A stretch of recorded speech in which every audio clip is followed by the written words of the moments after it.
Your son is a failure. He's barely passing my class, and with grades like this, I'm just not sure what kind of future he's gonna have. What do you have to say for yourself? You're supposed to graduate this year. Listen to Mr. Johnson. What kind of future do you think you're gonna have? With all due respect, don't call me a failure. Failure is an event, not a person, in fact. And you talk about the future, Mr. Johnson, but you're not preparing us for that. Excuse me? Just listen to what I'm saying. This should be good. Would you agree that in the future, most careers will become automated? Yeah, so? So the people who succeed will have to be curious, innovative, with resilience to adapt to new changes. What's your point? My point is, the focus in this school is not on that. It is on regurgitating information and test taking, and that's just real.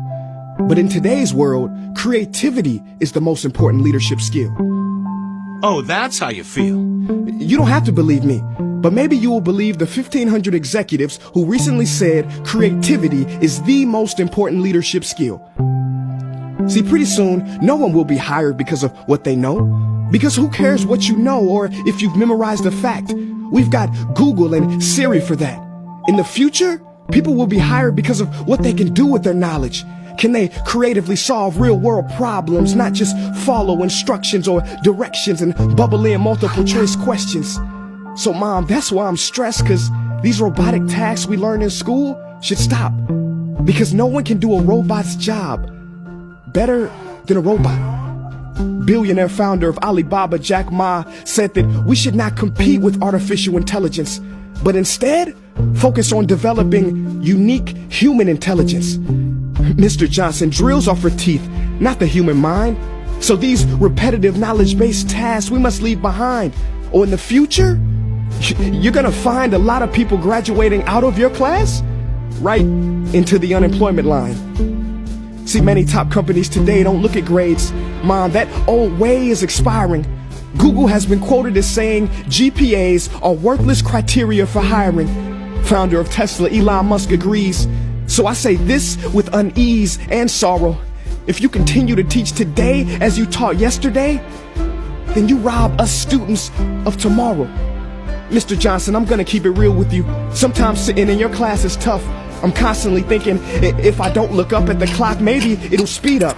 So I listen to you do my work and pay attention, feeling like an hour had to have gone by. But it was only 3 minutes. So if you wonder why we're bored in class, look, you want to get a kid to hate reading? Give them this, a school textbook. And some people think it's our fault, and that hurts me. They say you can lead a horse to water, but you can't make him drink. And to that I say no. Firstly, you can put salt in that horse's hay and make him thirsty. And if you bring joy in your classroom, you can make any bad student nerdy. As he or she discovers the beauty of truly learning. Mr. Johnson, I mean no disrespect. You have the most important job on this planet. You build, create, and save lives. But if you really care about my future, like you say, then you have to fully commit and ask yourself honestly, how do I prepare a child for a future that doesn't yet exist? Here's a hint. The answer is not found in this. It's using this and this. See, in the future, we will need more passion and compassion. People with inspired hearts and wisdom to uplift this planet. And Mom, I love you, but can I be real? Go ahead. You want to know one of the biggest factors for childhood success? It's not IQ. It's family meals. And we haven't had one of those in a while. See, I know sometimes you don't feel proud, because I may not be a straight A student, but I'm not stupid. These tests may be 70% of my grade, but they're 0% of my future. But don't worry, I'll pass this class and get through this. But I need you to give me the space I need to be me and live true. Because the best feeling in the world is that your own parents get you. There's a passage in a book called The Prophet by Khalil Gibran. And if you don't mind, I'd love to share it with you. Go ahead. See, he says, your children are not your children. They are the sons and daughters of life longing for itself. They come through you, but not from you. And though they are with you, they do not belong to you. You may give them your love, but not your thoughts, for they have their own thoughts. You may house their bodies, but not their souls, for their souls dwell in the house of tomorrow. So, Mom, I'd appreciate it if you give me the love that I need to pursue my dreams. See, if we are to succeed, all three of us need behavior change on all fronts. We talk about the future, but the future is now, and it is created now by all of us.